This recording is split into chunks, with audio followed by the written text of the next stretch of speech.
Some footballers make a reputation through grafting, through the sweat of their brow. Others, when they're on form, can make the game look absolutely dead easy. Artisans and artists. This man was a real football artist, Duncan McKenzie.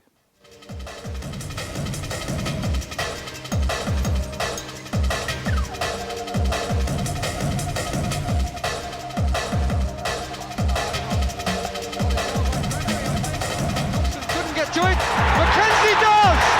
The back pass is punished.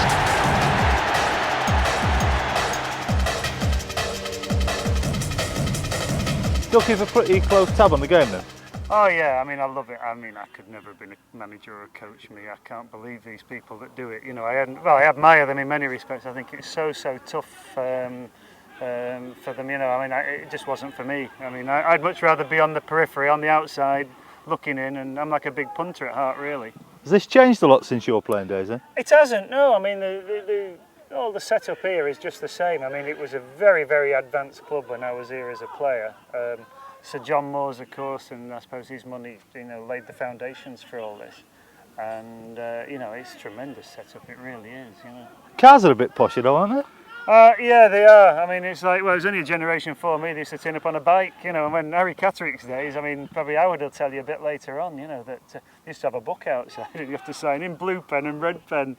You know, if you were late, you were for the high jump, you know. But it's a bit posher, isn't it? I mean, oh dear me, you remember that, Jimmy? You were happy to see your name on retaining list at the end of the year, weren't you? Meant you got another contract. Yeah, but football has always been relatively well paid in comparison with Joe Public. But these lads behind us, the ones who make it, are going to be earning 10 grand a week. Do you ever envy them that?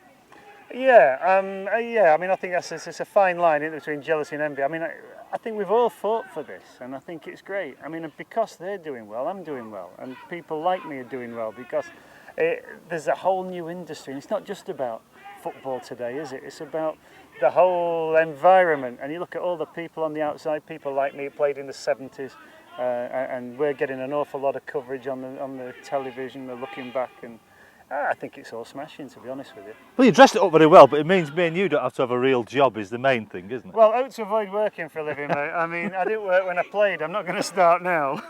Let's talk about your playing career, because I think it's fair to say you were more of an artist than an artisan. So for the younger viewers who perhaps don't remember you in your pomp.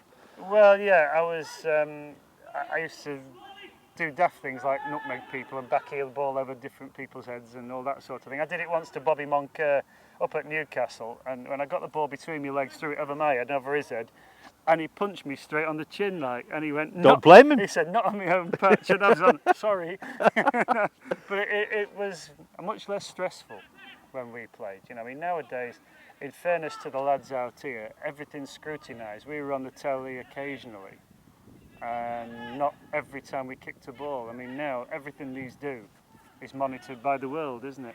But you did dance to your own drum, Dunk, so do you ever think that counted against you? Because you were an exceptional player, but in a time when certainly at England level they were looking to more functional players than artists. Oh yeah, I remember Brian Glanville turning around in one TV programme. He said to Don Revie, he said, you know, Duncan McKenzie, he said, yeah, he said, he's a great player. He said, but, and he never said, but what, you know. And, I mean, I can understand that. I mean, you could turn around and say, would I have picked me? And you'd probably go, no, you know, but no, it was a great time. I mean, I'm still full of admiration. I mean, my heroes were Frank Worthington, Tony Curry, Alan Hudson, and Stan Bowles. I mean, they were all tremendous talent. But I bet they didn't get 20 England caps between them, did they? No, they didn't. No, I mean, and yeah, no, whether it's right or wrong, you know, I suppose, you know, it's immaterial really now.